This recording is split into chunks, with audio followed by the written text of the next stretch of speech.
So how did Chloe do on her exams? My son Kevin said he's a shoo-in for a top-tier university. What about you? Hearing that familiar voice, I snapped my eyes open and stared at the person in front of me in disbelief. Seeing my reaction, my Uncle Rick looked a little annoyed. What's with that look? Your cousin's just lazy, that's all. He's actually brilliant. Getting into a top university is a piece of cake for him. But you always look like you get good grades, but who knows if you're just cheating? You'd better not embarrass yourself on the real exams. I didn't even bother to answer him. Instead, I touched my face. When the explosion happened, I had been kneeling on the ground, so my face was the first thing to feel the searing pain. Everyone knows my daughter gets good grades. You can stop spewing your crap right now, my mom said. I looked at the scene, then at the time on my computer. It finally hit me. I had been reborn. In my last life, after the college entrance exams, my uncle had done the exact same thing. He came to our house swaggering and bragging, saying my cousin Kevin had already checked the answers online and was guaranteed to get into a top university. My grades had always put me at the top of my class, and I had prepared extensively for the exams. Just an hour after the tests ended, I had already estimated my total score. It should have been high enough for Harvard. But trying to be modest, I didn't say it out loud. Instead, I said I'd messed up and my performance was just average. I never expected my uncle to take me at my word and go around telling everyone I'd bombed the exams while his son had aced them.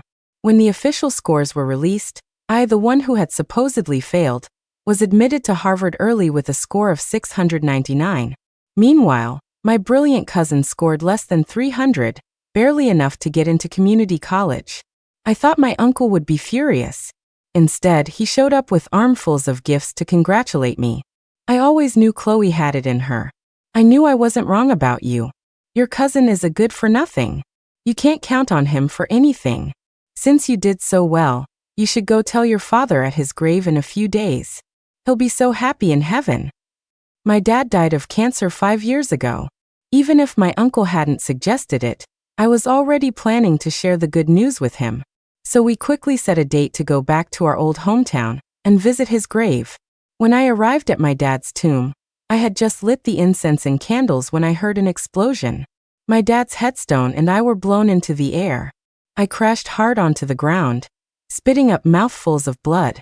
My uncle, hearing the blast, finally rushed over. Seeing my mangled state, he didn't try to help me. Instead, he burst out laughing. That's what you get for being so smug. Go on and die. How could you possibly score better than my son? You must have cheated. He watched me bleed to death. When my mom heard the news, having already lost her husband, the loss of her daughter made her lose the will to live. She killed herself. The scholarship money that should have been mine was taken by my uncle's family. He even used my money to send Kevin to study abroad. Thinking about all this, I wanted to rip the disgusting, fake mask off Rick's face. But just tearing off his mask wasn't enough. I wanted him to feel the same pain I did. I quickly forced a couple of laughs. Not at all, Uncle Rick. I was just thinking about myself. I think I did just okay, probably about the same as my usual grades. The smile froze on Rick's face. My usual grades always put me first in the class. If I did about the same, didn't that mean I did great? You can never be sure with the big exams. Every year, some people show their true colors. Don't get your hopes up for nothing. I couldn't be bothered to argue with him, so I just gave him a dismissive nod. Right. You're right. I did terribly. I'll probably only get into a community college. Your son will definitely get into Harvard. Rick didn't catch the sarcasm in my voice. Instead, he lifted his head smugly. Don't you worry. We're all family. When your cousin makes something of himself, he'll pull you up with him. He left with his nose in the air, leaving my mom so angry her chest heaved. I'd like to see how that idiot Kevin gets into Harvard. Then she looked at me worried. Chloe, how did you really do? You're always number one. Don't tell me you slipped up on the finals. Ever since my dad passed, my uncle had often bullied us, a widow and her child. If I really had done poorly on the exams, we would be ridiculed relentlessly. How could we ever show our faces again? I soothed her, patting her hand. Mom, don't worry. I already checked the answer keys. Harvard is a sure thing. Hearing my reassurance, my mom finally breathed a sigh of relief. There was still some time before the official scores were posted. My classmates were all making plans to travel, but I bought a bus ticket back to my old hometown and went alone. When my dad got sick, our family spent all our money and went deep into debt. In the end, we couldn't even afford a cemetery plot, so we had to bring his ashes back to our hometown and bury them near the family plot. Carrying a hoe, I took a small path up the mountain, avoiding everyone. Under the cover of darkness, I dug up my father's grave. I knew my dad's spirit in heaven wouldn't blame me. This time, I was going to make sure Rick's family got what they deserved. When I returned to the city, I found a part-time job at a boba shop to start earning money. Although I would get a scholarship from Harvard once I was accepted, I planned to save that money for emergencies. I wanted to earn my own tuition and living expenses during the summer break. I specifically chose a boba shop far from home to avoid being recognized by anyone I knew. But somehow, Rick and his family still found out. The day the scores were to be released finally arrived. I asked my manager for the day off and went home early to check my results. But as soon as I got home, I found Rick and Kevin sitting on our sofa. "What are you doing here?" I asked, my expression flat and unwelcoming. "My uncle and my mom's weasel of a cousin came over. Your cousin is about to go to college. I hear all college students need a laptop. As his older cousin, shouldn't you chip in? Since you've been working lately, how about you give him your wages to buy one?" I rolled my eyes, amazed at the sheer thickness of their skin. When my dad was sick, Rick had lent us a few $1,000s. Ever since, he'd used that small favor as an excuse to find fault with everything. Even though my mom and I had already paid him back, he still showed up from time to demand our gratitude. "Uncle Rick, are you confused? I'm Kevin's cousin, not his mother. Why would I be the one buying him a laptop? Is he like me? Did his father die too?" My words made Rick choke. He frowned at me. "What kind of way is that to talk? You're not getting into a good university anyway. Kevin is going to a top-tier school. He needs a computer more than you do. When he's successful, you'll benefit too." "I don't need it. And we'll see who's benefiting from whom. Kevin's grades have always been at the bottom of the class. What gives you the confidence to think he'll get into a top university? I really don't get your family. You have more nerve than anyone I've ever met. How can you stand there and bully a widow and her daughter? You'd better watch out, or my dad might send a lightning bolt from heaven to strike you down." A long day at work had already put me on edge, and since I already knew both our scores, I didn't hold back at all. Kevin was young, and my words made his face flush beet red. He shot up from the sofa and pointed a finger in my face. "Chloe, what are you so arrogant about? The scores aren't even out yet. Stop being so cocky. So what if you get good grades in school? Who knows how you got them? The real test is the final exam." He's right. I get bad grades because I'm being low-key. I don't want to show my true strength. I almost laughed out loud. But it was almost time to check the scores. He'd be eating his words soon enough. "That's enough, son. Let's not waste our breath on her. When you get into a top university, let's see how arrogant she is then." As he said this, he turned to leave. I quickly stepped forward and stopped him. "Don't go. The scores are about to be released. I'm waiting for you to put me in my place." My uncle turned back, shot me a fierce glare, and then exchanged a look with Kevin.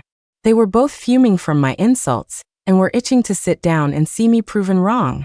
I sat on the sofa, playing on my phone. When the time came, I could just enter my exam ID and check. Since I already knew my score, I wasn't nervous at all.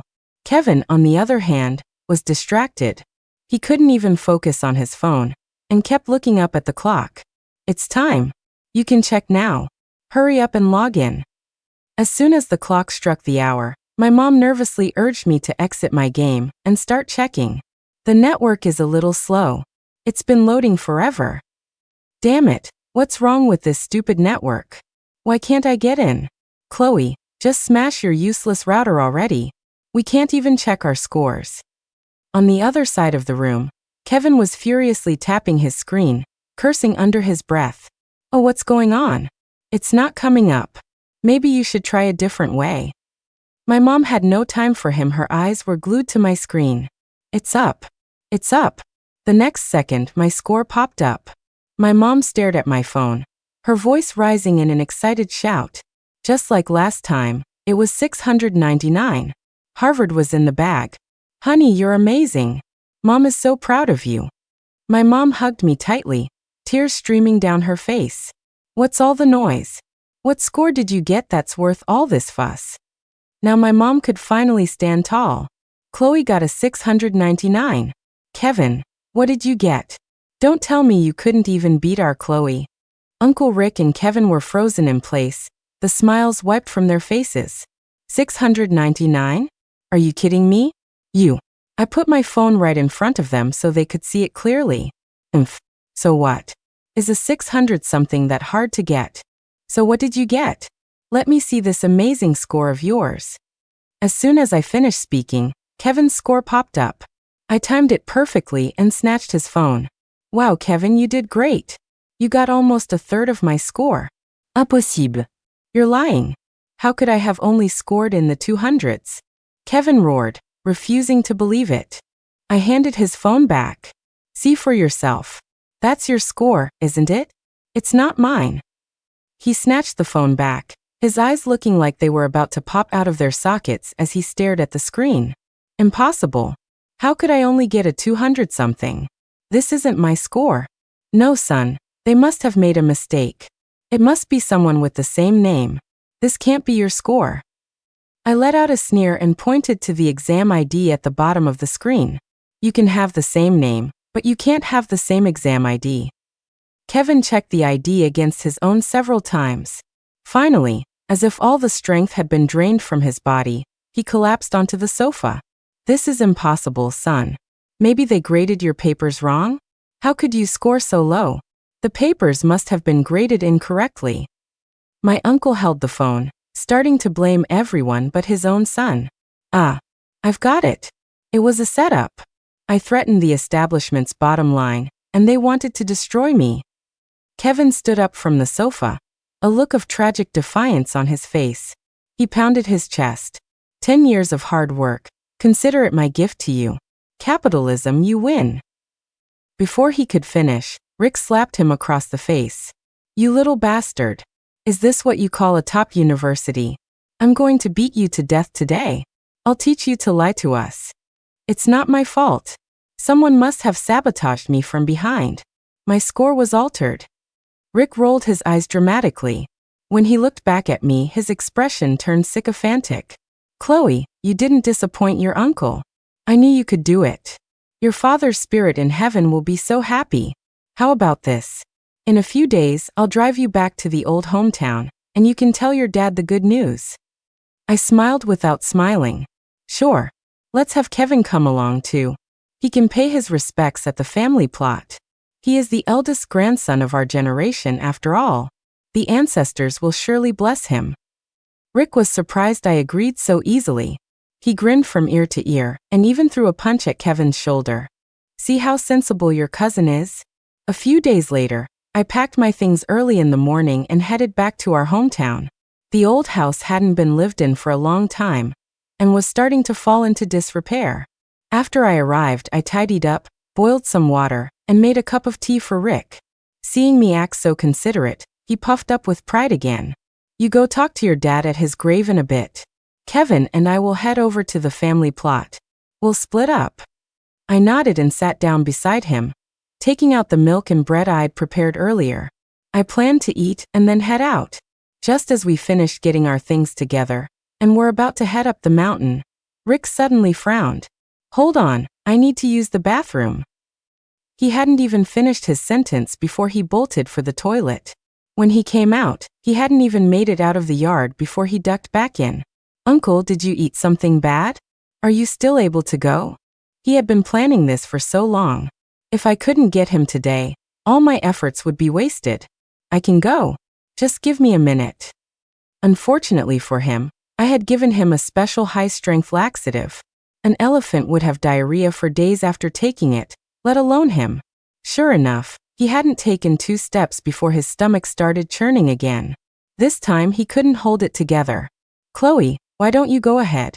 I'm going to need a little while longer. Uncle, I'll go with Kevin. I know where the family plot is. I can take him.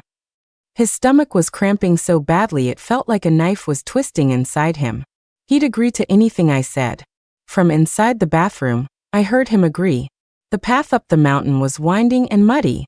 Kevin always complained it was too hard to walk and never came more than once a year. If he hadn't been forced by his dad after his terrible exam scores, he wouldn't have been willing to come this time either. Kevin, just keep going straight for about half a mile, then turn left. You'll see the family plot. Make sure you kowtow properly to the ancestors and ask them to bless you with a spot at a good university. Kevin shot me an impatient look, but didn't say anything, just strode forward. I took another small path up and circled around behind him. Once he reached the grave, Kevin took out the incense and candles he had prepared, lit them, and started to burn paper offerings. The flame flickered and quietly ignited the fuse nearby. Then, with a deafening boom, everyone in the vicinity was startled. What was that sound? Did something explode? Probably someone's septic tank. It's getting hot out. With all that waste piled up, of course it's going to explode. What septic tank? The explosion was on the mountain, not here. Meanwhile, Rick, who was still in the bathroom, heard the sound and knew instantly it wasn't a septic tank. It was my dad's grave. He hurriedly pulled up his pants, rushed out of the bathroom, and grabbed the first villager he saw. Did you hear an explosion on the mountain? The villager looked at him, puzzled. What's an explosion on the mountain got to do with you? Probably just someone setting off firecrackers. It definitely wasn't firecrackers. Who sets off firecrackers that loud? My son and my niece are still up there. I need to go check. Hearing this, the villager took it seriously. Being a kind-hearted person, he went up the mountain with him to see what was going on. Rick pretended he didn't know what was happening, but as soon as they were on the mountain, he led the way straight to my dad's grave, eager to see my dead body. My dad's grave is just up ahead. Let's check on my niece first. She got a score in the 600s on her exams and is about to go to Harvard. We can't let anything happen to her. As he said this, he couldn't suppress the smile on his face, already imagining my corpse. As they neared my dad's grave, they saw a blackened body on the ground. Its clothes and hair were scorched, looking like a human-shaped piece of charcoal. But luckily, the person wasn't quite dead yet their chest was still rising and falling. Rick let out a scream. Chloe, are you okay? He rushed to the charred body, his eyes filled with a third of confusion, a third of terror, and a third of triumph. Tears started falling on cue as he dropped to his knees with a thud. Chloe, open your eyes and look at your uncle. How did you end up like this? Rick delivered the best performance of his life, kneeling before the charred body and crying his heart out. Rick, stop crying. We need to get her to a hospital. She might still be saved. Yeah, she's still breathing. She's alive. The people around him kept trying to console him, but his goal was for me to die. How could he let them take me to a hospital and save me? So he feigned overwhelming grief, acting as if he didn't even have the strength to stand. Chloe, it's all my fault. This is all your uncle's fault. The onlookers couldn't bear to watch.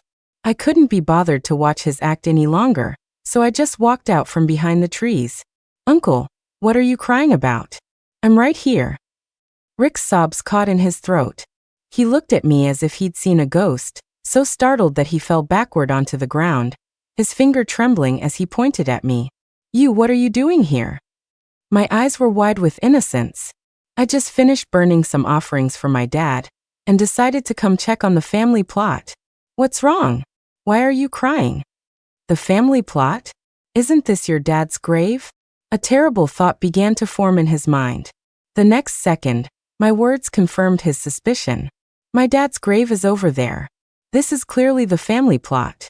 Uncle, you must have remembered wrong. Now he finally understood. The charred body on the ground wasn't me. It was Kevin.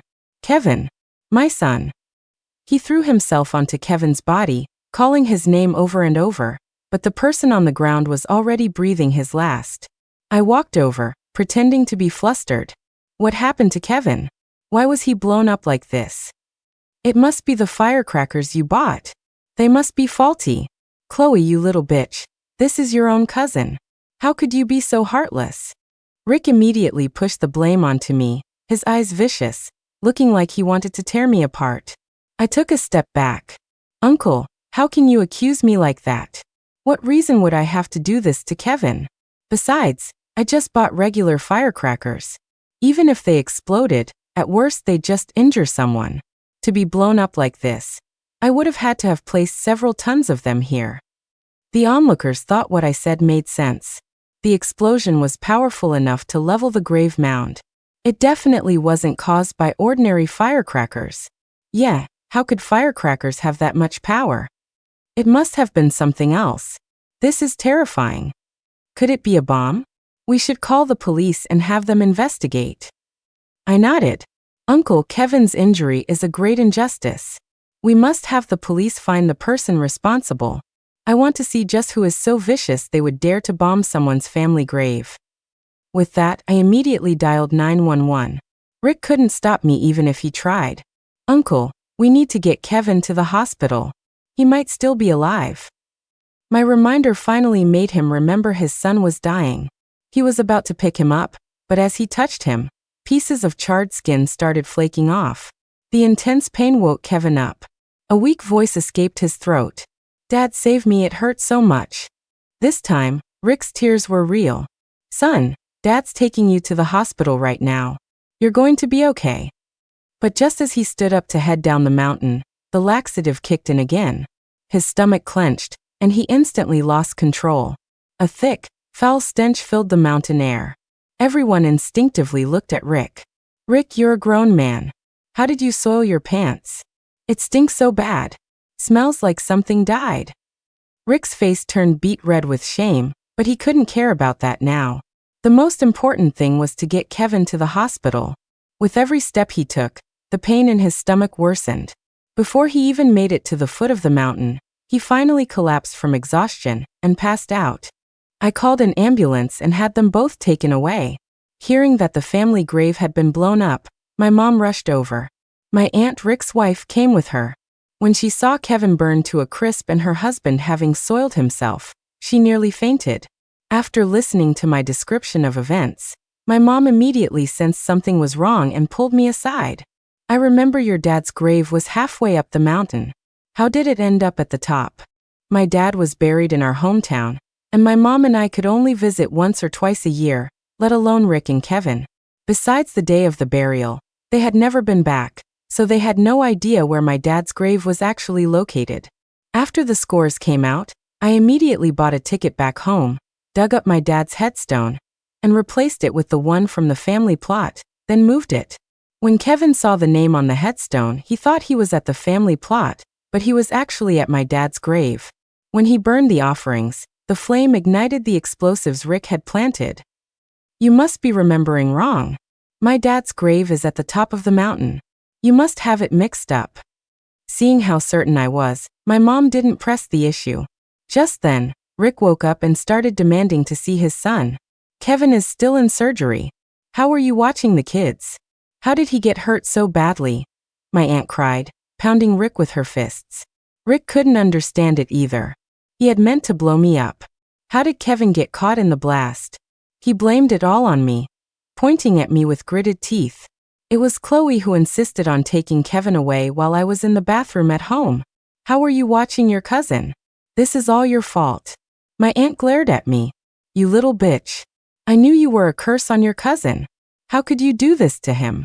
If anything happens to my son, I'll kill you. How dare you talk like that? Kevin is an adult.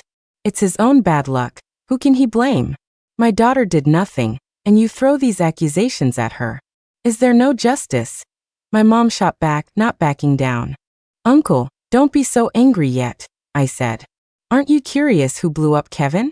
The person who planted the explosives is the real culprit. At the mention of explosives, Rick's eyes flickered nervously. What explosives? Where would explosives come from? I bet it was the firecrackers you bought that hurt your cousin. I threw my hands up. You don't have to believe me, but you have to believe the police, right? They'll be here soon, and then we'll know what happened. Hearing about an explosion, the police took the matter very seriously and immediately sent a team to inspect the grave. They quickly found some clues. We found some unburnt gunpowder under the tombstone. It's not the same type as what's in firecrackers.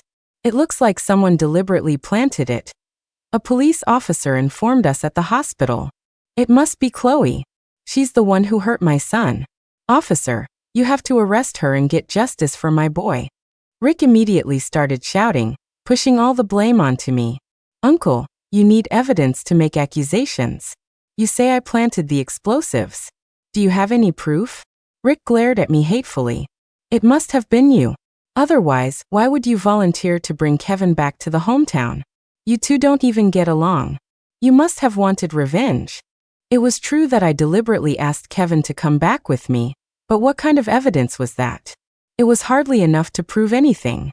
I just saw that Kevin did so poorly on his exams. I thought I'd ask the ancestors to bless him. Who knew someone had such malicious intentions and planted explosives? The police also found Rick's claims to be weak and didn't believe his one-sided story. Just then, a group of people suddenly flooded into the room, surrounding Rick and talking all at once. Rick, what happened to your son? How did that unlucky kid blow up the family grave? Yeah, my mother is buried there. You've disturbed her rest. You need to give us an explanation. I just went to see it. The grave mound is completely flat, and the headstone is shattered. It's going to cost a lot to repair.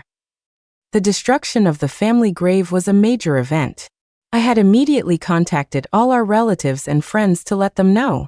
They all thought Kevin was the one who blew it up, so they came straight to Rick to demand answers. It wasn't my son.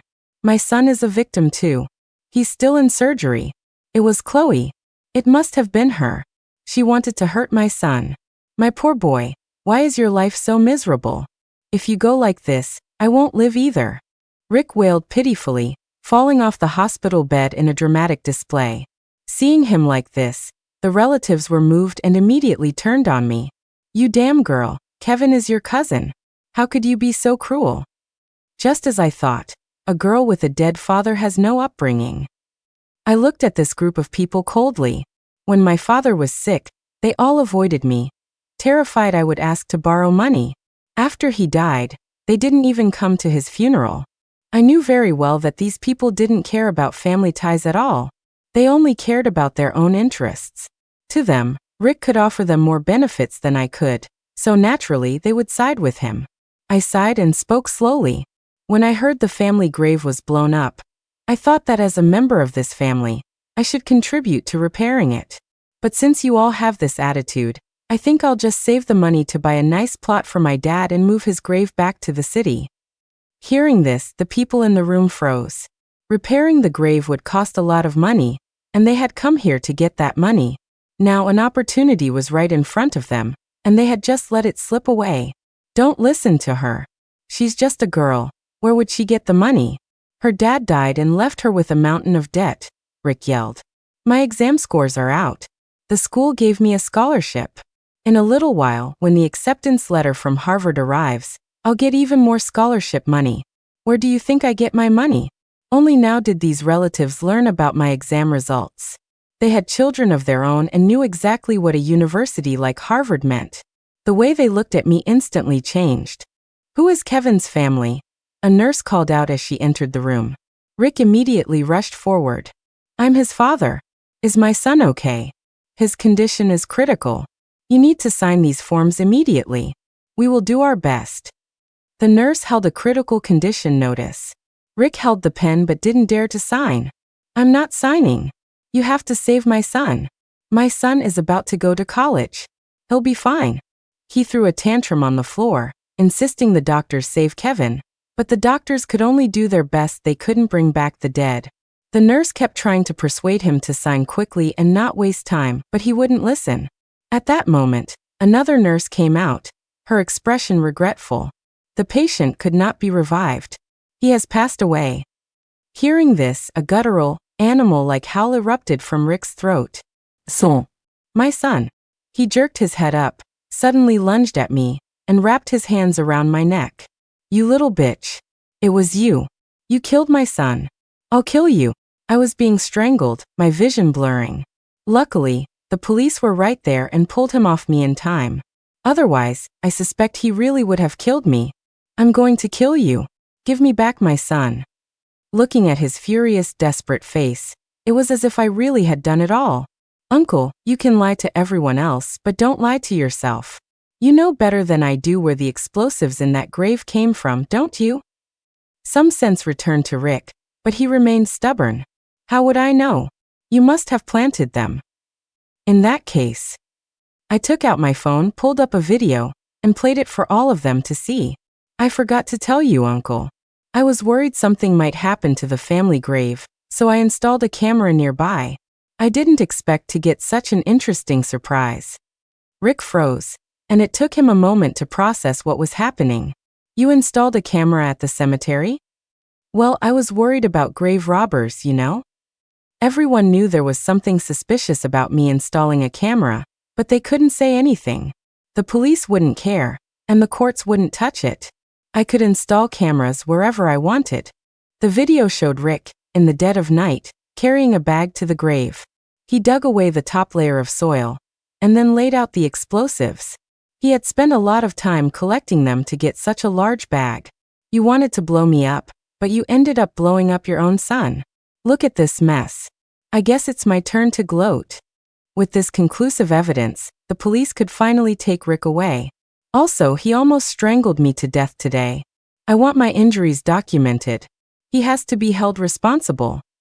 I pointed to the red marks on my neck and told the police. Even as he was being led away, Rick was still trying to argue. It wasn't me. The video is fake. It's fake. Whether it's fake or not, the police will determine that. He will face the full consequences of the law. You damn girl. How dare you frame your uncle? Have you no conscience? Go tell the police it was all a misunderstanding. My aunt pleaded, grabbing my arm, her tone far from a request. You know perfectly well whether it was a misunderstanding or not. Uncle Rick blew up the family plot. You'd better take responsibility for repairing it. I then took my mom and left the hospital. I used my scholarship money to buy a cemetery plot for my dad in the city and moved his ashes there. Under police interrogation, Rick finally confessed everything. He had intended to kill me, but to this day he couldn't understand why Kevin was the one who got blown up. Because he had killed his own son, he was sentenced to life in prison, destined to die behind bars. My aunt held a funeral for Kevin, but by then, everyone knew what had happened. No one was willing to attend. After the funeral, she paid for the repairs to the family plot, and then left the city. No one knew where she went. One day, the police contacted me, saying Rick wanted to see me. Taking the opportunity, I went to the prison with my acceptance letter. You swapped the two graves, didn't you? That's why Kevin was killed and you were fine.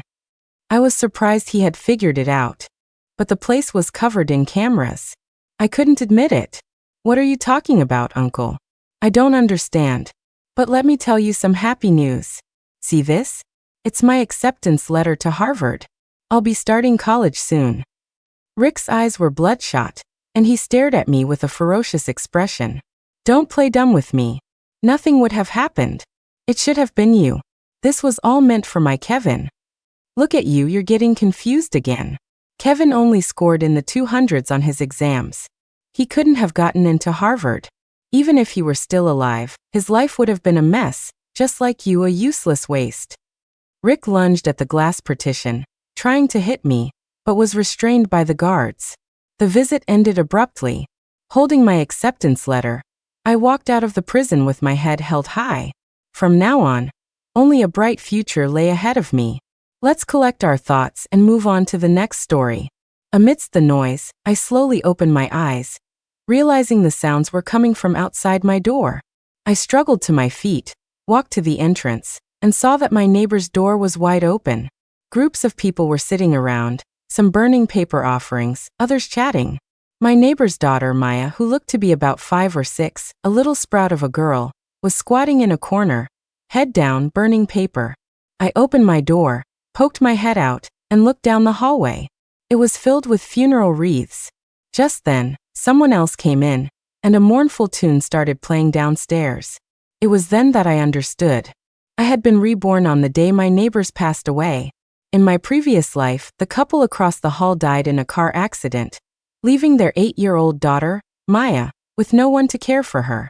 Ever since they had moved in, our two families had become as close as sisters. Our children grew up together, like siblings, inseparable. After my neighbors died, her grandparents, who were old-fashioned and only cared for the boys, refused to raise Maya. My own daughter, Hannah, was introverted and shy, a quiet girl, and Maya was practically her only friend. Understanding all this, I made a bold decision to take Maya in and raise her as my own. I believe I did everything a mother should. I never played favorites. Whatever my daughter Hannah had, Maya had too. Having lost her parents at such a young age, Maya was more sensitive. For example, when I walked them to school, Maya would always squeeze in between us, one arm around me, the other tightly clutching my husband's, making it seem like we were a family of 3, while Hannah could only trail behind, dejected. I thought Maya was just starved for affection and wanted to feel the warmth of a family, so I let her be. When they were in 3rd grade, I bought them a new desk. Hannah loved it, but Maya threw a fit and refused to use it, continuing to do her homework at the dining table. When I gently asked why, she said that in her heart she felt the desk was bought for Hannah, and she was just being allowed to use it as an afterthought. The desk still belonged to Hannah. Hearing her say this, my heart ached for her, thinking how sensitive she must be after losing her parents. So I bought her a separate desk. But her peace lasted only a few months before she asked for Hannah to move into the study. We lived in a 3-bedroom apartment, 2 large south-facing rooms and a north-facing study where they did their homework. One of the south-facing rooms was for my husband and me, and in the other, I had placed a bunk bed for the 2 girls. To be fair, I even had them switch between the top and bottom bunks every week. Now Maya was saying she didn't want to share a room with Hannah anymore. She always peeks at my homework, and when I'm trying to think, she bothers me. She's even read my diary, and she snores at night. I never get a good night's sleep. I don't want to share a room with her anymore. I knew Hannah's grades weren't as good as Maya's, so I took Maya's words at face value. But Hannah was my daughter, and I couldn't just banish her to the study. After discussing it with my husband, we decided to give each of them a south-facing bedroom, while my husband and I moved into the north-facing study. The matter was finally settled. Later, I pulled some strings to get them both into the same middle school. Because there was a steep hill leading to the school, I bought each of them an e-scooter, both simple, $1,000 models. Less than a month into the school year, Hannah's scooter was stolen. When we checked the security footage, we saw some punk with bleached hair picking the lock and riding off on it. The camera only caught his back, and with several vocational schools nearby, there were too many kids with bleached hair to find him. Even if we did, we likely wouldn't get the scooter back. It wasn't a huge amount of money, so I didn't pursue it further. I bought Hannah a new e-scooter in the latest color. This, of course, made Maya unhappy. She demanded I buy her a high-end e-scooter, one that cost over $10,000. In the past, I had given her almost everything she asked for, but this time, I refused. After all, her scooter was only a month old, it worked perfectly fine, and she had chosen the color herself. She didn't say anything at the time, just walked out with a sullen face. A couple of days later, she told me her scooter had also been stolen. Naturally, I didn't believe her. I took her to see the security footage. The video showed her riding the scooter into a blind spot in an alley. When she came out, the scooter was gone. Maya insisted that she had arranged to meet a friend she met online in the alley to trade celebrity cards. As soon as she got there, her scooter was snatched. As for the thief's appearance, she said she was too scared to remember anything. Her story sounded plausible enough, but to me, it was just a typical teenage ploy to get a new scooter. But she needed a scooter one way or another, so I planned to take her to buy a new one. Before we went, however, Hannah pulled me aside and told me that Maya had actually sold her scooter for $200 to an upperclassman at school. I patted Hannah's shoulder. Let it go. We'll just buy her another one, something similar to yours. If she loses it again, I won't buy her another one. As we finished talking and came out, we saw Maya standing in the corner. Her head was bowed, but she was staring at where Hannah had just been standing with a chilling, hateful look in her eyes. The expression was so foreign it was as if her eyes were laced with poison. I shivered instinctively. Noticing my gaze, she immediately changed her expression, tilting her head and giving us a sweet smile. "Oh, you two were chatting? I just got here." I nodded and, acting as if nothing had happened, took her to buy a new e-scooter. I thought that was the end of it, but from that day on, Hannah began to change. She became even more withdrawn, even more timid. Before, even though she didn't like talking to strangers, she always seemed happy. But now, she kept her head down whenever she went out. She used to never wear high-necked shirts, but now she always wore a turtleneck or a scarf. When I tried to give her a bath, she would always refuse, saying she was older now and needed her privacy. When I tried to talk to her, she repeatedly shut me down, refusing to say anything, and her grades plummeted. It was Maya who told me a lot, saying that Hannah had an unlikable personality and no friends at school. She wouldn't ask the teacher for help when she didn't understand a problem, and everyone called her a weirdo. Maya claimed that if it weren't for her protecting Hannah, she would have been beaten up by punks from outside the school. Then I accidentally found a record of Hannah seeing a therapist. I was frantic. Thinking back on all her strange behavior, I was almost certain something had happened to her.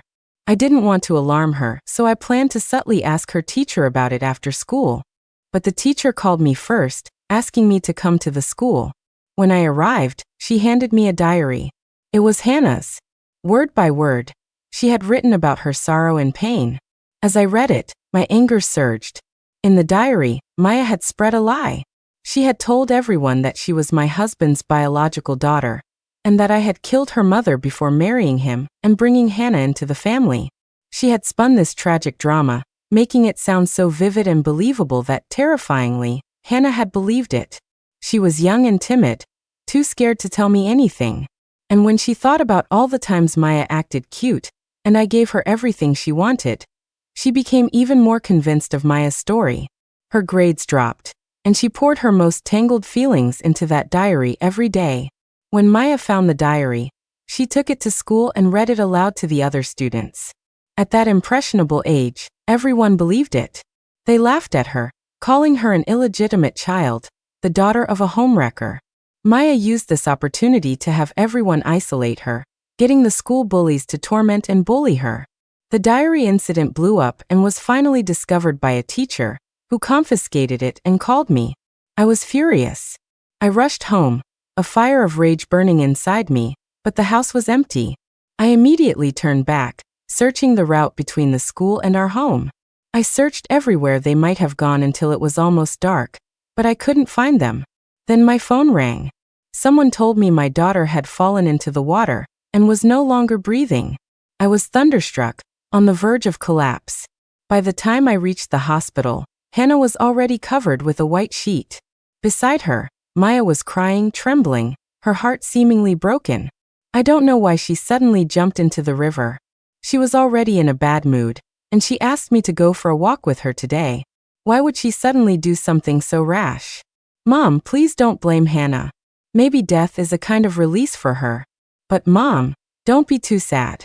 You still have me. I'll be your daughter for the rest of your life. The fire in my heart finally erupted. I slammed the diary into her face. Seeing the diary, she dropped the act. She stood there, biting her finger with an innocent look. I don't know. She fell in by herself. Maybe she couldn't take it anymore. I saw she'd been seeing a therapist lately. Is there something wrong with her? If so, it's normal for her to do something like this, right? I was enraged. I grabbed her by the neck and demanded, "Did you spread those rumors? Did you take her diary and show it to the other students?" She blinked her big innocent eyes. She brought it to school herself. She wasn't paying attention and dropped it. I just helped her pick it up. The other students saw it and read it out loud. What does that have to do with me? I stopped listening to her excuses and called the police. But the spot where Hannah had fallen into the water had no security cameras and no witnesses. Losing a child in middle age, I was heartbroken. I quit my job and spent every day at the cemetery with my daughter. In a daze, I passed away just a few years later. But heaven had mercy on me.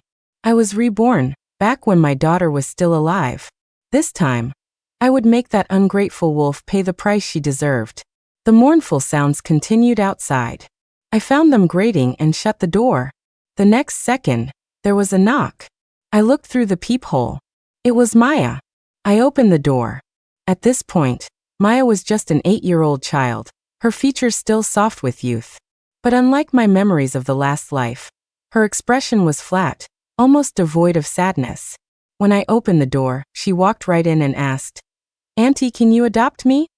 I froze. Seeing me silent, she continued, "My parents died in a car accident. From what I understand, I'll be getting a large settlement. If you're willing to adopt me, the money is yours." I was stunned, my mind flashing back to my previous life. In that life, after her parents died, she dropped out of school and was sent by her grandparents to their rural hometown. A month later, her uncle called me sobbing, "Auntie, please save me. I don't want to stay here anymore. My parents' settlement money is with my grandparents, and they've given it all to my cousins. I have to do chores for them every day, and I get bullied at school. I can't stand it for another second." I could imagine with my eyes closed what a young girl would face alone in the countryside. Her choked sobs and voice broke my heart. I asked her, "Don't you have an uncle? Can he take you in?" She whimpered, "My uncle wants to, but my aunt is pregnant again and she won't let him come see me." She begged me, "Auntie, can I come with you? Just give me a little food to eat. I promise I'll be good to you when I grow up." In my last life, I had rushed to Maya's hometown, expecting a struggle to get her. After all, a girl in the countryside could be traded for a hefty bride price. But to my surprise, I took her away without any trouble. Her grandparents' only condition was that the settlement money had to stay with them, as a sort of redemption fee for Maya. And in my last life, I had agreed without a second thought. I looked at Maya now.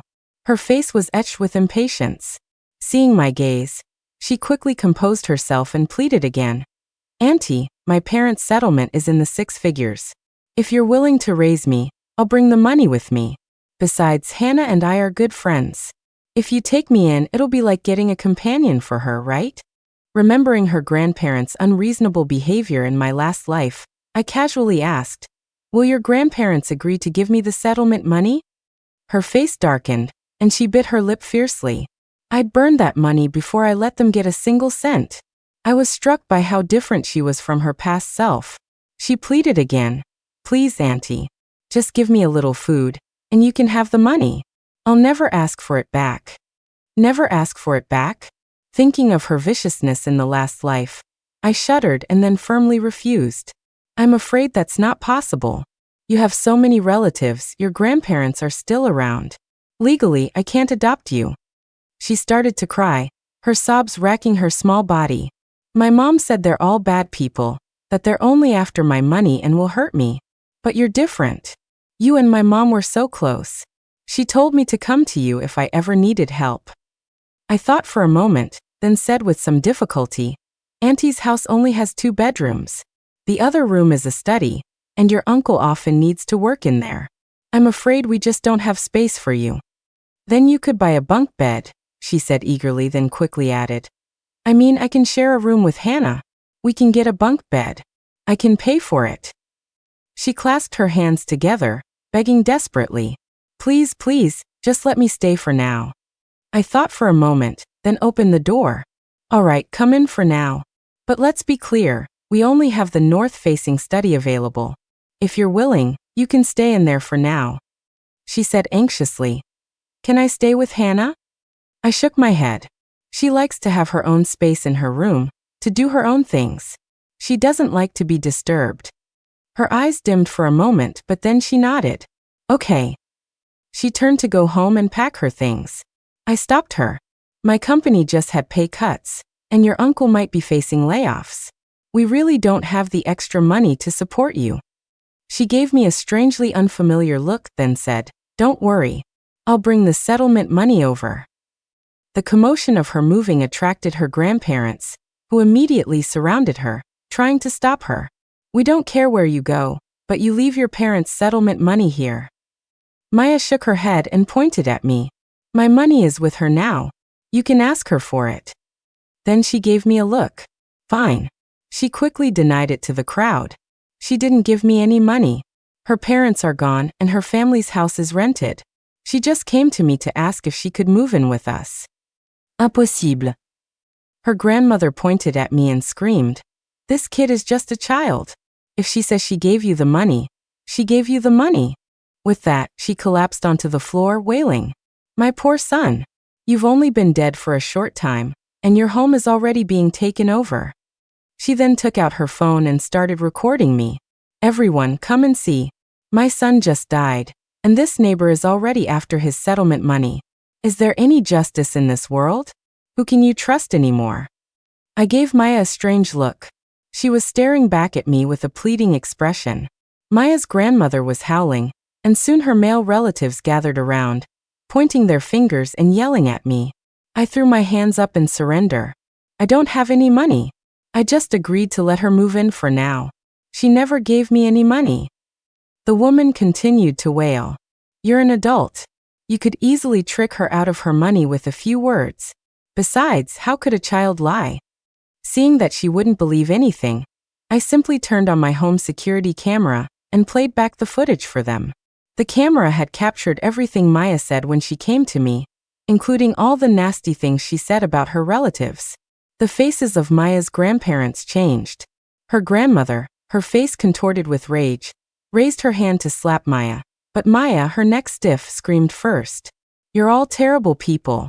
You've ransacked my home, and now I'm going to be homeless. What's wrong with me trying to find a new home? And this is my parents' settlement money, for my education and living expenses. What right do you have to take it?" Her grandmother grew even angrier and slapped her hard across the face, screaming at her to shut up. Maya, having been hit, didn't back down. She sat on the floor and started crying and screaming. The hallway instantly descended into chaos. In the end, Maya was dragged back by her family, her hair pulled tight. But her outburst had been witnessed by an upstairs neighbor, who recorded the whole thing. Within a day, almost everyone in our community knew about their family drama.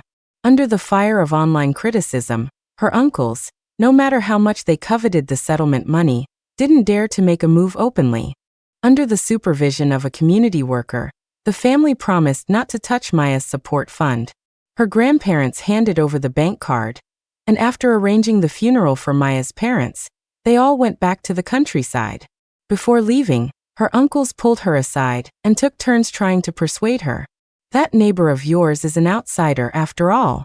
You'd be better off leaving your money with us than with her. We're family, bonded by blood.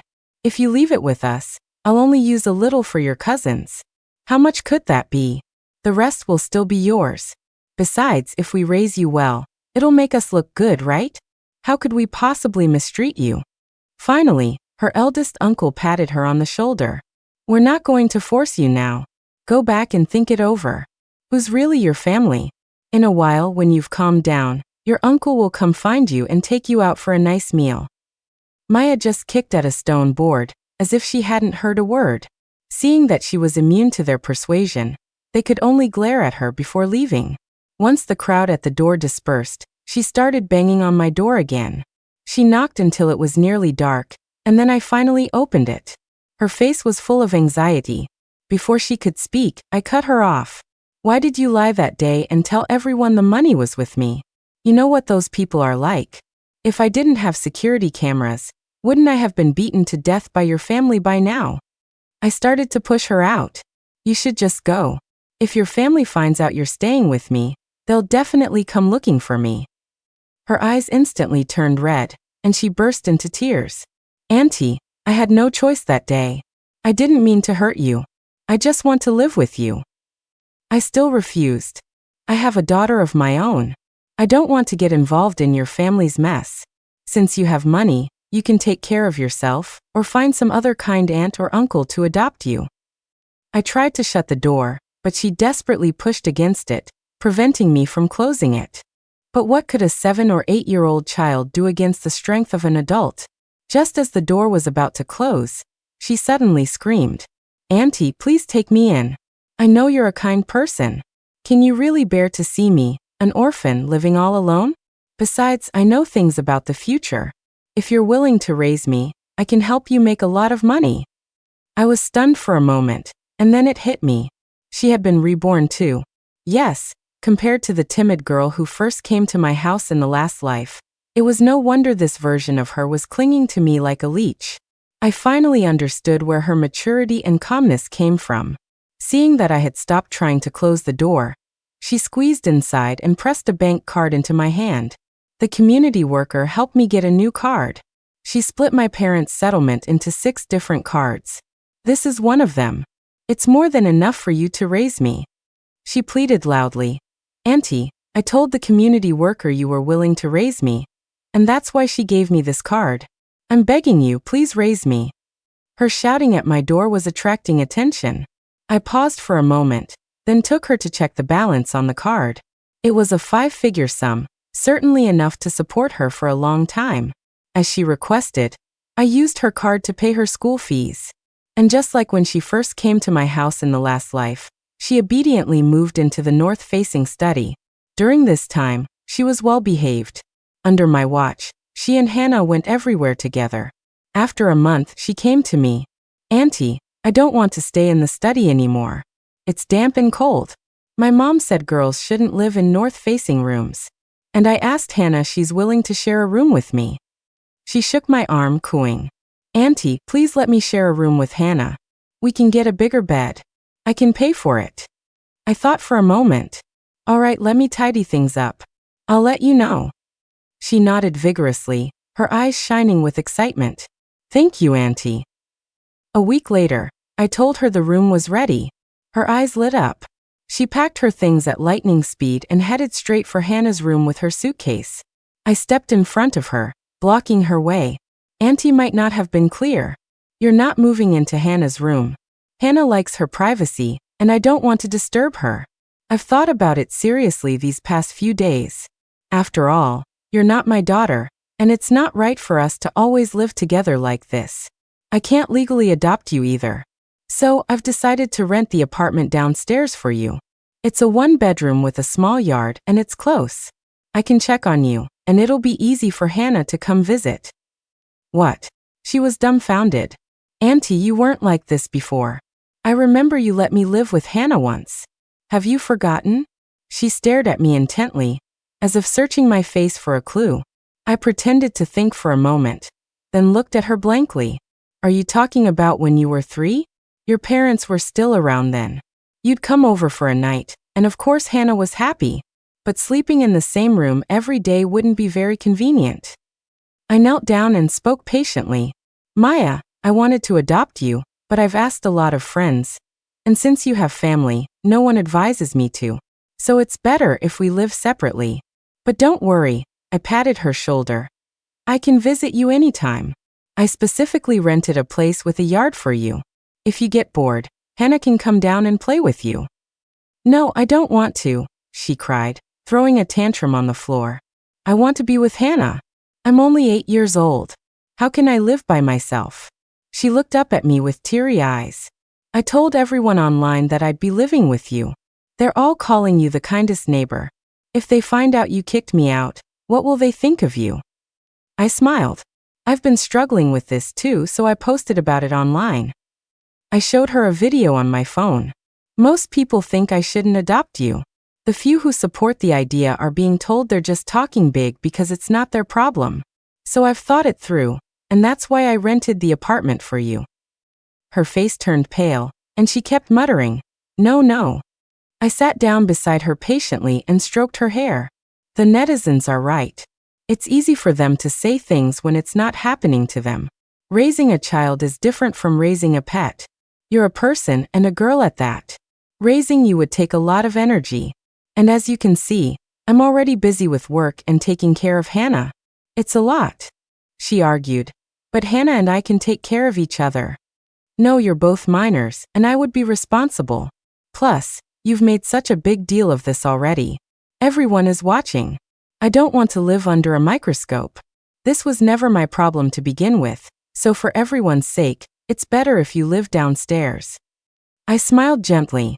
I just want a quiet life. But don't worry, I will take good care of you. Putting you downstairs is something I have to do for my own reasons. She forced a smile that was uglier than a cry. Could you just tell everyone we're living separately, but secretly let me stay with Hannah? No. I shook my head. The apartment was rented with your card. Since I used your money, I had to report it to the community office. Now they all know, and they'll be checking on you from time to time. If you get caught, who in the community do you think will help you when you're in trouble? Under my urging, she pouted and reluctantly left. After she had been living downstairs for 2 months, and everything had settled down, I sent a message to her grandmother from an anonymous number. Your granddaughter is living separately from the neighbor now. How could you be so heartless? You, her own grandparents, don't even care. It's ridiculous to expect a stranger to. Her grandparents had been afraid to come around, thinking I would protect her. Now that they knew she was living alone, her eldest uncle showed up the very next morning. When Hannah and I came back from outside, we heard crying and crashing sounds from the first floor. A man's voice boomed from inside. You little bitch, you think you can treat me like an outsider, huh? Do you think she sees you as family? You treat her like family, but she sees you as a burden. Tell me, where's the money? You give me the money, and when your cousin finishes his education, he won't forget you. Maya was crying and shouting. I could faintly hear her say, Auntie isn't like that. If it weren't for you, why wouldn't she take me in? Bullshit. 2 sharp slaps echoed, followed by her uncle's gritted teeth. You think you're some kind of treasure? She has her own daughter. What does she need you for? Let me tell you, even if she's nice to you, it's only for your money. Now where is it? Maya was screaming hysterically, and I couldn't make out what she was saying. Beside me, Hannah tugged on my sleeve. Mom, is something wrong with Maya? Should we go in and help her? I shook my head disapprovingly. Remember this. Don't be a do-gooder in this world. Everyone has their own path and their own consequences. We shouldn't rashly interfere in someone else's fate. If we get ourselves dragged down too, that would be foolish. She nodded, seeming to understand, but then asked, But aren't we good friends? Shouldn't good friends help each other? I stroked her head and smiled. This is a family matter. We shouldn't get involved. She said no more. Meanwhile, the sound of things breaking in the first-floor apartment, mixed with Maya's screams, was getting louder. Many neighbors heard it. Some who knew Maya knew it was her relatives. They all stood at their doors watching the spectacle, but no one went in. After a long while, a few men came out of her apartment. Her eldest uncle was clutching a thin card, his mood surprisingly pleasant. He said, Your grandmother misses you. You should come home and visit sometime. As for this money, I'm just borrowing it for your cousin for now. When he's successful, it'll all be yours again. He gestured to the men behind him, and they left. As he left, Maya noticed me. Auntie, she said, her head hanging low. They took my money. I comforted her. It's okay. You still have some money with me. It's enough for me to feed you. I'm not worried about that, she said, shaking her head. The community worker split my money into several cards. My uncle will soon find out there's only 20,000 on that card. They'll be back. I quickly asked her, Have you thought about where to put the rest of the money? She nodded. I took out some cash and hid it under the bed. They probably won't find it. I'm just afraid they'll come back. I'm just a girl. If they hit me, I won't be able to fight back. She looked up at me. Auntie, can I move in with you? I instinctively pulled Hannah closer and forced a smile. Your family is too aggressive. I'm scared too. I hope you can understand. She nodded, a thoughtful expression crossing her face. Money is the root of all evil. It's not about fearing the thief, but fearing that they're always thinking about it. I need to figure out what to do with this money. Not long after, her uncle did indeed come back. But Maya had anticipated this. She had installed a security camera at her door and given her phone number to a girl from the community office who lived nearby. As soon as her uncle's family showed up, she had the girl bring people to block them outside. She told him that her bank cards were with the community office, and they couldn't get them even if they tried. Her uncle cursed at the door for a while, but eventually had to leave empty-handed. A year later, I sent another message to her family from an anonymous number. Her money isn't at the community office. She took it out in cash and hid it under her bed. The message was sent in the morning. They moved quickly, rushing from the countryside and arriving by noon. They came with a locksmith. Maya was at school.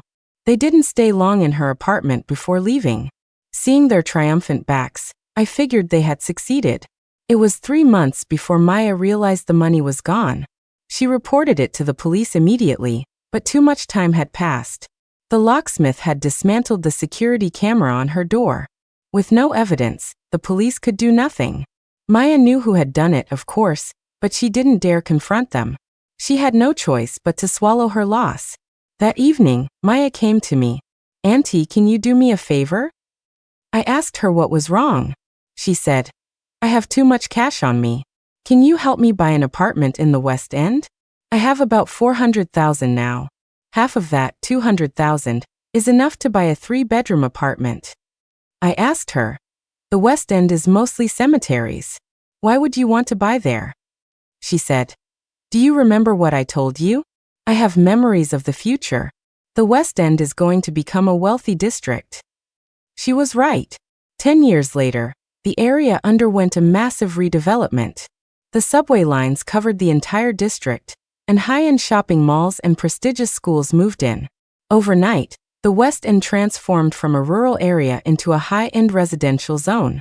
I asked her, "What about the other half of the money?" She answered truthfully, "I'll split it into a few cards again. No more cash at home this time. If they take my cards, I can report them for burglary. After all, withdrawals leave a record." She then asked me, "Auntie, can I keep the cards at your place?" "No." I refused without a second thought. She looked down. "Then I'll just have to keep them at home. I have a toy piggy bank in the living room. It's not very noticeable. They probably won't suspect it. I'll hide the cards there." I nodded. Half a year later, I sent a message to her uncle from the same anonymous number. She hid her cards in the piggy bank in the living room. A few days later, her grandmother came. As soon as she entered, she grabbed Maya and started crying, telling her how hard the past few years had been, how much she missed her, and how her grandfather was sick and needed money. Maya was unmoved. She repeated the same line. She had no money, and all her cards were at the community office. Seeing that she was getting nowhere, her grandmother's face changed. She started rummaging through the apartment. At first, Maya was calm, but when she saw her grandmother ransacking the living room, and then reaching for the piggy bank, she panicked. "What are you doing?" "What am I doing?" "Looking for money." Maya rushed over. In the struggle, the piggy bank smashed on the floor, and the cards were exposed. Maya tried to grab them, but she was just a child. Her grandmother was faster. She lunged forward and snatched the cards. Maya was frantic. "What are you doing?" "That's my money. If you don't give it back, I'm calling the police." "Go ahead. Call them." Her grandmother clutched the cards and sneered. "I've already checked. I'm your legal guardian. This is a family matter. And you opened the door for me yourself. I didn't break in. The police can't do anything. Your grandfather is sick in bed. What's wrong with me taking a little of your money to show some filial piety?" With that, her grandmother left. That night, Maya came to me crying. I comforted her. "It's okay. It's only $50,000. It's gone, so it's gone." To distract her, I pulled out a stack of papers from behind my back. I went to look at a few places in the West End today. This one, Lido Gardens, is pretty good. It's in a small town, so the price isn't high. 200,000 can get you a renovated 2-bedroom apartment. Lido Gardens? She stopped crying, her eyes lighting up. "You mean the Lido Gardens at 48 West End Street?"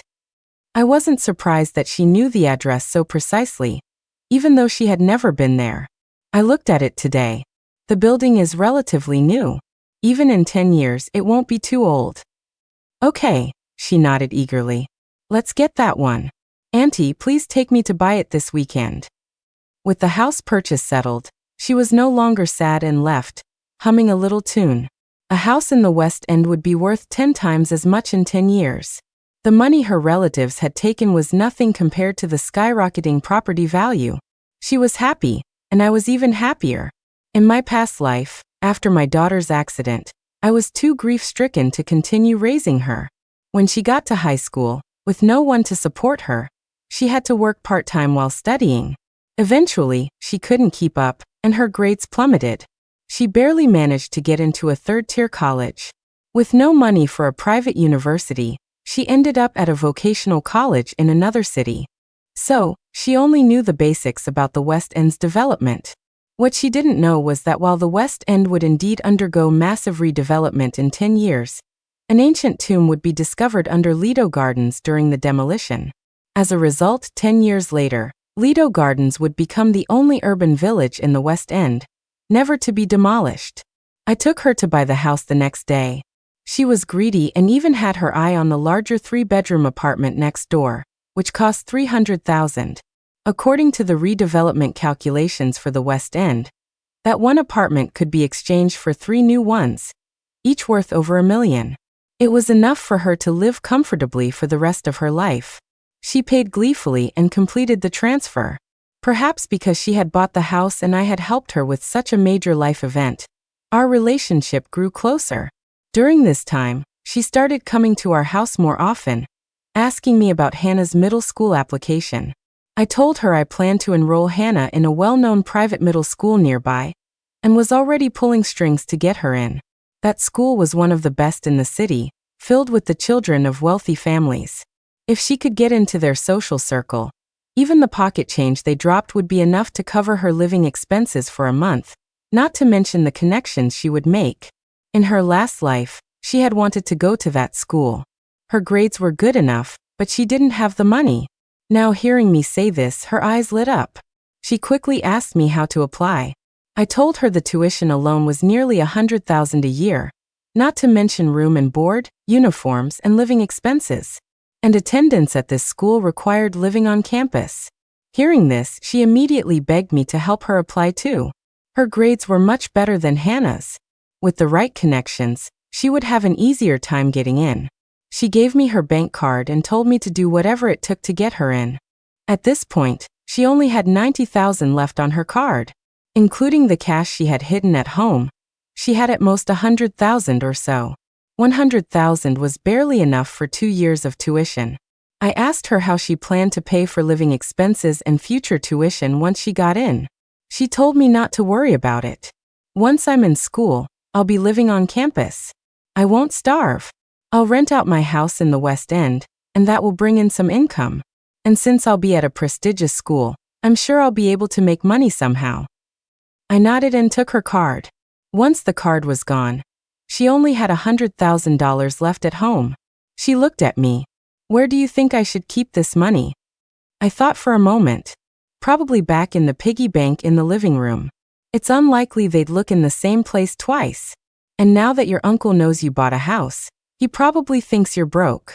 You should be able to have some peace and quiet for a while. She nodded and did as I said. In the second semester of her 6th grade year, I brought her good news. Your resume has been submitted to the school's dean of admissions. They think you're an excellent student and have agreed to accept you, but the tuition and fees are non-negotiable. She jumped up in excitement, practically leaping onto me with a cheer. Oh my God, Auntie, thank you so much. With a school this good, do you think I'll have to worry about the rest of my life? I patted her head. Of course not. She then asked, what about Hannah? I nodded. She's going to that school too. That's great. That's great. She clapped and squealed.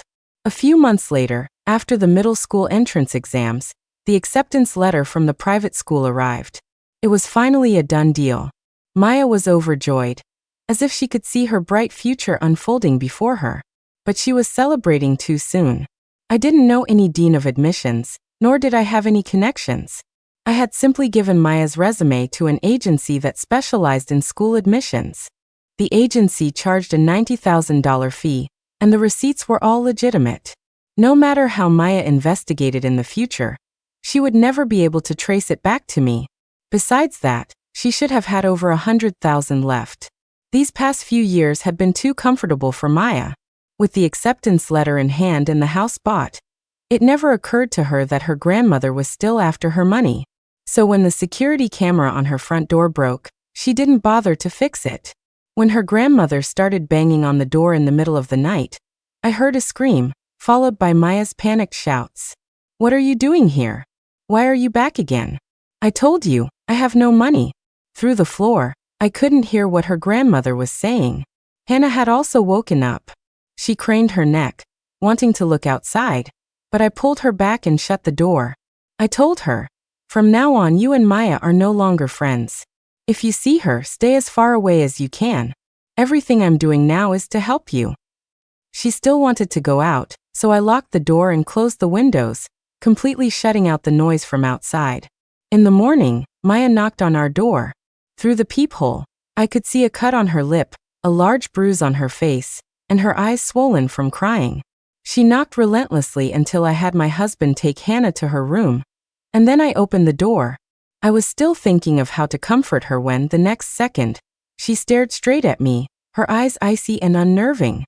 She stared until I asked her what was wrong, and then she finally managed a grim smile. Auntie, why do you think my grandma knew to grab the piggy bank in the living room as soon as she came in today? Do you think someone told her where I kept my cards? My heart skipped a beat, but I feigned confusion. Maybe she just thought you'd put them there again. She laughed, a chilling sound.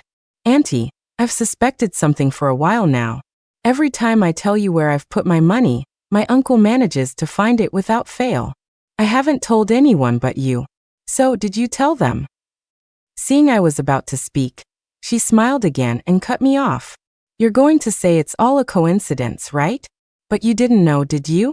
My grandma is old and doesn't have the habit of deleting text messages. When she came to see me today, I secretly took her phone and checked her messages. There were a few from an unknown number, all from the same source. I looked up the number. It was activated at a mobile store right near our home. She leaned against my doorframe, tilting her head. Auntie, why would you do this? If I'm not mistaken, you've been reborn too, haven't you?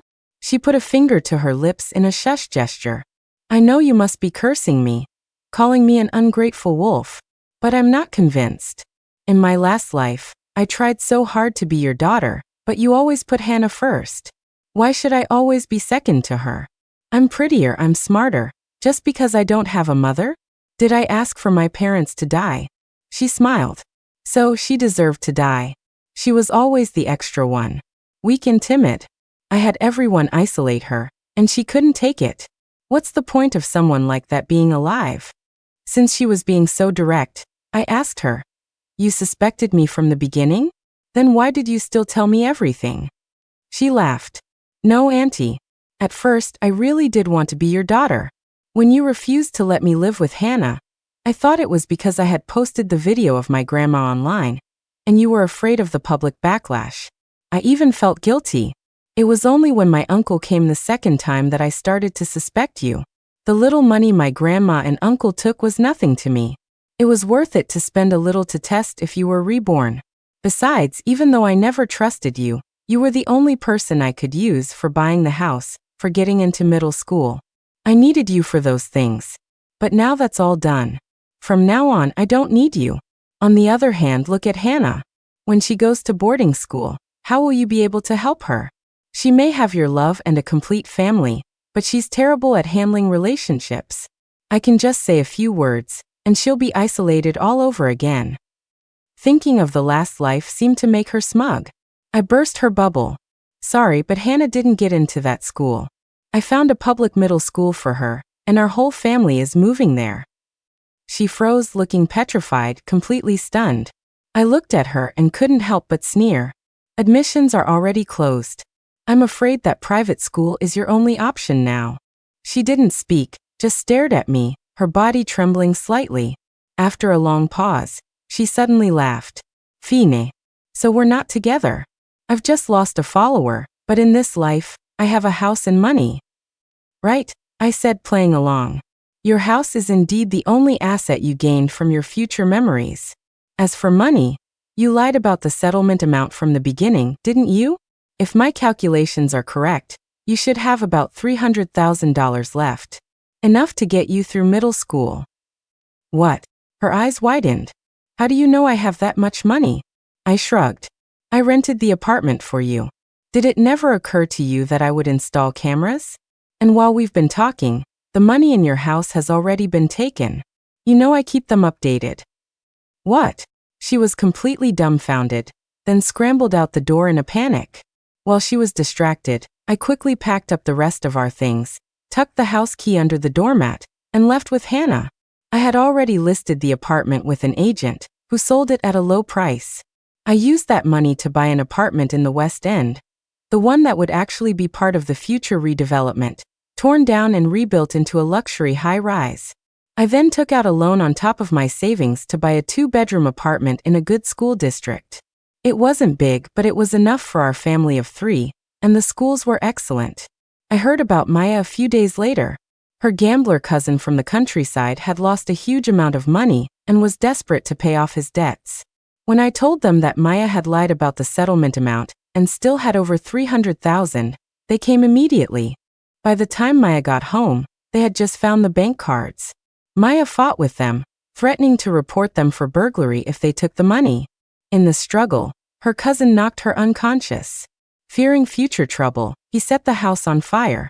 Luckily, Maya lived on the first floor. The fire grew so large that a neighbor spotted it and called 911. When they realized Maya was inside, they worked together to pull her out. Her bank cards ended up in the hands of her uncles, who divided the money among themselves. Since the amount on each card was not very high, they withdrew all the money within a few days. While in the hospital, Maya once again used social media to her advantage, posting her story online. Under public pressure, her eldest uncle finally showed up. He released a video clarifying that Maya's story was false. He claimed they were worried she was too young and would be scammed, so they had taken her money and bought her a financial insurance plan. When she turned 18, she would receive a fixed monthly payment, enough to cover her college living expenses. He showed the policy on camera, and it was indeed in Maya's name. As for the fire, it was set by her cousins, but the plan was flawless. The weather was dry, and old buildings were prone to fires, so the case was closed without any resolution. Under pressure from netizens, Maya's uncle paid for her medical bills and the first year of her tuition. He sounded so sincere the tuition was paid, and the insurance policy was real, so people believed him, and the matter died down. But as soon as the attention faded, her uncle canceled the insurance policy. Canceling the policy was a breach of contract, which required a penalty fee. After taking the remaining money, her uncle and his family vanished without a trace. Maya was now left without enough money to even finish middle school. She borrowed from every platform she could find and cried on the internet for help. With the help of netizens, she managed to scrape together enough tuition to finish her second year of middle school. After entering school, she initially tried to pretend she was a rich girl to get into the popular crowd, but she was quickly exposed. The other students would hold up videos of her crying and begging for money online, and mock her every day. Not willing to give up, she started hanging out with older students, bullying younger girls, but they were just using her as a pawn. When trouble arose, they all pushed her to the front. Before the first semester was even over, she had a disciplinary mark on her record. From then on, she was completely ostracized by all her classmates. She rented out her house in the West End. The rent for 3 years was just enough to cover her third year of tuition, but her living expenses were still unaccounted for. At her most desperate moment, a boy from outside the school approached her. He offered to be her boyfriend and said he would cover her living expenses for the rest of middle school and all 3 years of high school. After some hesitation, Maya agreed. In her second year of middle school, they rented an apartment near the school and lived together. The boy, true to his promise, gave her money every month. She finally managed to graduate from middle school. When high school started, the boy went to an international program and dumped her. She didn't know that this boy was someone I had hired. He was one of her classmates who I was paying to support her. Maya had once given me a card to help her with school enrollment. The agency I used gave me a kickback. I used that money, in the boy's name, to give her living expenses, buy her fake luxury goods, make her fall in love, and lose all her ambition. She thought this boy was her savior, but he was actually dragging her into an abyss. After a year of being supported and surrounded by luxury, after high school started, she began to look for her next target. Then came pregnancy, abortion, another pregnancy, Another abortion. She stumbled through high school, but with all the dating and abortions, her mind was no longer on her studies. Her grades plummeted, and she couldn't even get into a public vocational college. Considering the tuition for a private one, she thought about selling her house. But the area was originally rural and surrounded by cemeteries, so no one wanted to buy it. She had no choice but to start looking for another target. Suddenly, news broke that the West End was going to be redeveloped, with subway lines covering the entire district. She was finally excited. But less than 2 weeks later, news came that hit her like a bolt from the blue. The city had originally planned to demolish Lido Gardens first, but experts discovered an ancient tomb during their surveys. This meant that almost every complex in the West End could be redeveloped, except for hers. Her only hope had been to use her 3-bedroom apartment to turn her life around. The dream of wealth she had clung to for years instantly turned to dust. She started desperately trying to sell the apartment, listing it online for half its original price. But years had passed, the building had gotten old, and everyone knew it would never be redeveloped. No matter how low she set the price, no one was interested. She wanted to find me, but I had moved long ago. I used my memories from the last life to buy properties that were all part of the redevelopment. With the compensation money, I bought a luxury apartment. Hannah got into her dream university. I bought a residence near the school so I could be there for her. She was no longer the introverted girl from the last life. We traveled together, and she became much more cheerful and sunny. The last time I saw Maya was when I was returning from a trip with Hannah. We ran into her at a fast food restaurant near the airport. She was sitting there, picking up and eating leftovers from other customers' trays, gobbling them down like she hadn't eaten in a long time. The moment she saw me, we both froze. The next second, as if nothing had happened, she started cramming the food into her mouth again. Hannah told me she had heard from a former classmate that Maya had stopped studying after high school. She went through a string of boyfriends and got a job as a hotel maid. She would approach anyone who booked a luxury suite or looked rich. She was pretty, and her efforts paid off. She managed to snag a rich heir. But this rich heir was mysterious. He never let her visit his company, never introduced her to his parents or friends, and never mentioned marriage. She got anxious, secretly poked a hole in a condom, got pregnant, and went to his home to demand marriage. But after secretly following the rich heir home, she discovered that all his designer clothes were fake. He was just a con man running a pig butchering scam. He was only interested in Maya because she was attractive and owned a house in an urban village where he could live. If his scams ever failed, at least he'd have a place to stay. Learning all this, Maya collapsed on the spot. She wanted to break up, but the doctor told her that if she had another abortion, she wouldn't be able to have children in the future. She didn't want to lose her fertility, so she decided to have the baby. But during a prenatal checkup, she found out she had contracted HIV from the rich heir. After being exposed, the fake rich heir stopped caring about her altogether, and even cut off her living expenses. The only jobs she could find were in bars or as a waitress. The money she earned each month wasn't enough, so she had to save it for her medication. For food, she relied on scavenging leftovers from fast food restaurants, never knowing where her next meal would come from. At that moment, she had finally eaten her fill. She rushed over and grabbed me, about to beg for something. A quick-acting employee rushed over and shooed her away like a beggar. She was restrained, struggling wildly as she was dragged out of the restaurant, muttering something under her breath. Her pleas turned to curses, her face twisted and dark. I took Hannah's hand and walked out the other door of the restaurant. The sound of her curses vanished the moment the door closed behind me. And with that, the last of my burdens from my previous life was finally gone.